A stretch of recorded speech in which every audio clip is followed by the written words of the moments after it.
శుక్లాంబరధరం విష్ణుం శశివర్ణం చతుర్భుజం ప్రసన్నవదనం ఛాయేత్ సర్వవిఘ్నోపశాంతయ.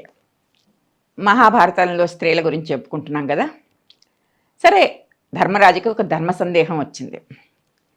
భీష్ముణ్ణి అడుగుతాడు, భీష్మాచార్య, నాకు ఒక విషయం అర్థం అవ్వదు. స్త్రీ పురుషులు ఇద్దరు కూడా సమానమే కదా, కానీ వీరిద్దరిలో ఎవరి జీవితం బాగుంటుంది, ఎవరి జీవితం రసాత్మకంగా ఉంటుంది, ఎవరి జీవితం రసానందం పొందుతుంది, ఎవరి జీవితం అనుభూతుల మయం చెప్పవా అని అడుగుతాడు. ఎవరిని? భీష్ముడిని. భీష్ముడు ప్రపంచమంతా చూసినవాడు.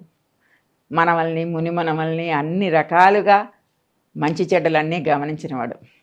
అతను అంటాడు, భీష్మాచార్యులు ఏమంటాడంటే, అన్ని విధాలుగా స్త్రీల జీవితమే రసాత్మకమైంది. మనం వాళ్ళకి ఎన్ని కష్టాలు ఆపాదించినా సరే వాళ్ళు ఎంత రసాత్మకంగా జీవిస్తారంటే, వాళ్ళు ఎంత ఆనందంగా జీవిస్తారంటే, వాళ్ళు ఉన్న దాంట్లోనే ఎంత సంతృప్తిగా జీవిస్తారంటే, స్త్రీల వల్ల మాత్రమే అనుభూతులు అనేవి పురుషుడికి కూడా దక్కుతాయి. అందుకని నేను నిర్బంధంగా చెప్తాను, స్త్రీ జీవితమే ధన్యం అని చెప్తాను. ధర్మరాజు కానీ ఏ విషయం చెప్పినా ఒక కథ చెప్పాలి కదా, కథ ద్వారానే విషయం అర్థమవుతుంది. అందుకని అనుశాసనిక పర్వంలో ఇది వస్తుంది ఈ కథ. భృంగాస్వని, ఆవిడ పేరు భృంగాస్వని. భీష్మాచార్యుడు చెప్తూ స్త్రీల జీవితమే రసాత్మకం అని చెప్తూ ఈ కథ చెప్తాడనమాట. భృంగాస్వనుడు అనే ఒక రాజు, తనకి సంతానం లేదు, పిల్లల్ని కావాలి అనే ఉద్దేశంతో ఒక యజ్ఞం చేద్దాం అనుకుంటాడు. మరి కారణం ఏమిటో తెలియదు, కానీ ఇంద్రుడికి ఈ భృంగాస్వనుడు అనే రాజు ఈ యజ్ఞం చేయడం ఆయనకి ఇష్టం లేదు.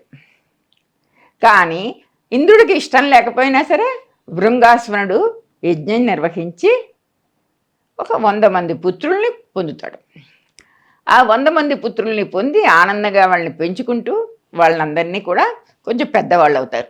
ఒకరోజు భృంగాస్వనుడు ఒక వేట కోసం ఒక చోటకు వెళ్ళి అక్కడ ఒక చెరువు కనపడి చెరువులో స్నానం చేస్తాడు. ఆ చెరువులో స్నానం చేయగానే ఏమయ్యండి, ఆ భృంగాసురుడే రాజు కాస్త స్త్రీగా మారిపోయాడు.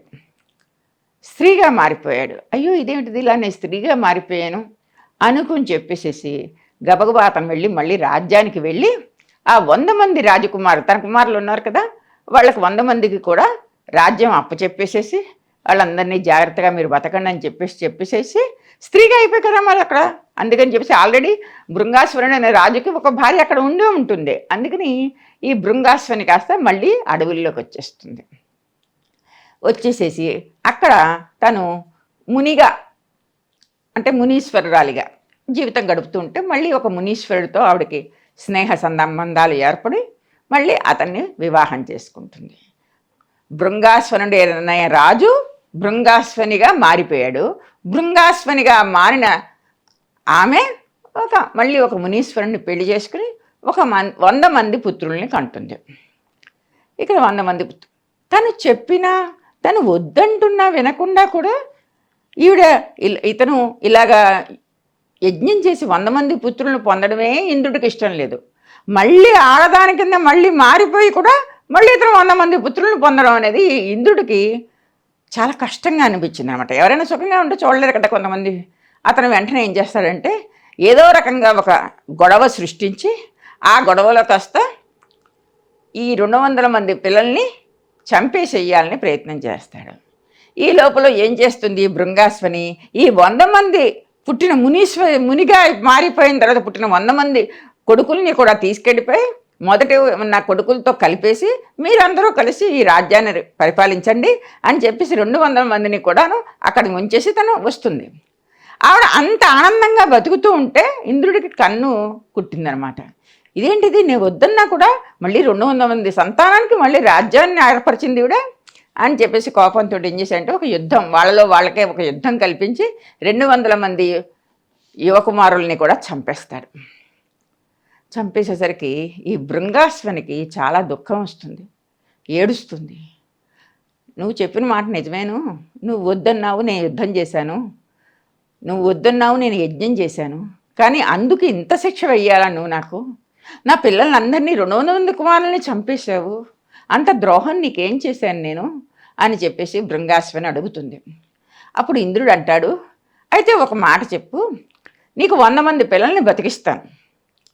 నీకు ముందర పుట్టిన 100 మంది పిల్లలు కావాలా, అంటే రాజుగా ఉన్నప్పుడు పుట్టిన 100 మంది పిల్లలు కావాలా, నువ్వు స్త్రీగా మారిన తర్వాత పుట్టిన 100 మంది పిల్లలు కావాలా అని ఒక పెద్ద ఆలోచనని ఆవిడ కల్పిస్తాడు. వెంటనే ఆవిడ ఒక్క క్షణం కూడా ఆలోచించదు.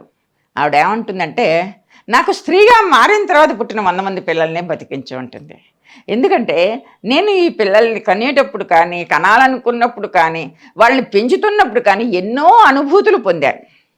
స్త్రీగా ఎంత ఆనందం పొందానంటే అంత ఆనందం పుట్టాను. ఆ ఆనందం పొందడం వల్ల ఆ ప్రేమ అంతా కూడా ఈ పిల్లల్లో ఉంది, ఈ 100 మంది పిల్లల్లో ఎక్కువగా ఉంది. అంతకు ముందర నేను పురుషుడిగా ఉన్నాను కాబట్టి నాకు తెలియలేదు.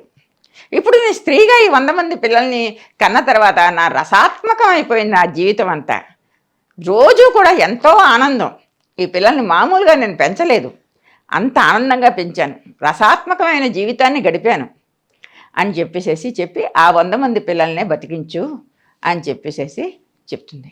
అది కారణం అడుగుతాడనమాట ఇంద్రుడు. ఎందుకు ముందర వాళ్ళని ఎందుకు వద్దనేసావు, ఇప్పుడు వీళ్ళని ఎందుకంటే, ఇదిగో ఈ కారణం వల్ల వీళ్ళని నేను స్త్రీ అయిన తర్వాత కన్నా ఈ 100 మంది పిల్లల వల్ల నేను రసాత్మకమైన జీవితం పొందాను కాబట్టి నాకు వీళ్ళనే బతికించు అని అంటాడు. సరే, అప్పుడు దానికి ఇంద్రుడు సంతోషించి 200 మంది పిల్లల్ని కూడా బతికిస్తాడు. అప్పుడు ఆవిడ సంతోషిస్తుంది. ఇక్కడ ఏమిటంటే ఆవిడ ఏమని చెప్తుందంటే, ఒక స్త్రీ అనేక ఇబ్బందులు చూస్తుంది. భర్తతో ఉన్నా కూడా అనేక ఇబ్బందులు ఉంటాయి. ఎందుకంటే భర్త సంపాదన చేయడానికని అటు ఇటు వెడుతూ ఉంటాడు. అప్పుడు వచ్చే సమస్యలు, రకరకాల సమస్యలు వస్తాయి. పిల్లలతో రకరకాల సమస్యలు ఉంటాయి.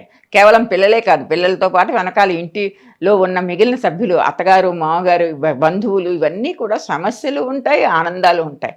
ఈ ఆనందాల్ని, సమస్యల్ని కూడా ఆవిడ చాలా చాకచక్యంగా, ఎక్కడా కూడా ఏ సంబంధం వదులుకోకుండా అందరినీ వదిన గారు, పిన్ని గారు, మా అమ్మగారు అనుకుంటూ పిల్లల్ని పెంచుకుంటూ అందరితోటి ఒక కలివిడితనంతో, తర్వాత పిల్లలకు పెళ్ళి అయినప్పుడు కూడా అనేక సమస్యలు వస్తాయి. అవును నిజమే, అది చేయడం పొరపాటే, మా అమ్మాయి అలా చేయకుండా ఉండవలసిందే, మీరేమనుకోకండి, మీరు విడాకులు అనకండి అంటూ ఇలాంటి సమస్యలన్నింటినీ కూడా ఆవిడ చాలా సర్దుకుని, అనేక సమస్యలు వచ్చినా కూడా వీడు రాలేదండి, వీడికి 0 వచ్చింది, అమ్మ లేదమ్మా మళ్ళీసారి బాగా చదువుతాడు, నేను చదివిస్తాను కదా, ఈసారి ఫెయిల్ చేయకండి వాడిని అని చెప్పేసి టీచర్లతో బతిమలాడుతాం. ఇవన్నీ మనం గమనించినప్పుడు ఏమవుతుంది, పిల్లలతో వచ్చే సమస్యల్ని ఆవిడ ఒక సమస్యగా భావించదు.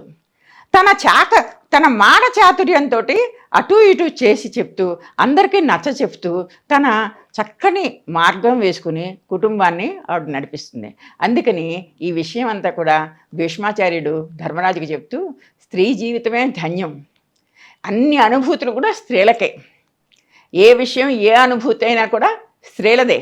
అవమానమైనా సరే, గౌరవమైనా సరే, ఆ అవమానంలోంచి ఎన్నో విషయాలు బయటకు వస్తాయి, గౌరవాల దగ్గర కూడా బోల్డ్ విషయాలు బయటకు వస్తాయి.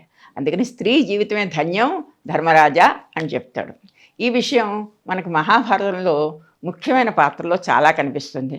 ఓ ద్రౌపది కానీ, ఒక కుంతి కానీ, ఒక మాద్రి కానీ, ఇవన్నీ చూసినప్పుడు మనకి నిజంగానే రకరకాల సమస్యలు ఉన్నా కూడా ఆ స్త్రీలందరూ కూడా ఒకళ్ళకొకళ్ళు ప్రేమిస్తూ, ఒకళ్ళ మీద ఒకళ్ళు గౌరవంతో ఆ జీవితాలను ఎంత బాగా గడిపారో అన్నప్పుడు మనకు అనిపిస్తే, భీష్మాచార్యుడు చెప్పిన ఈ విషయం నిజంగా మనస్సుకు హత్తుకునే విషయం. ఇది మహాభారత గ్రంథం నిరూపించిన విషయం. మళ్ళీ ఎపిసోడ్లో మళ్ళీ కలుసుకుందాం. Please subscribe to the channel and download the Politicos app from the links in the description.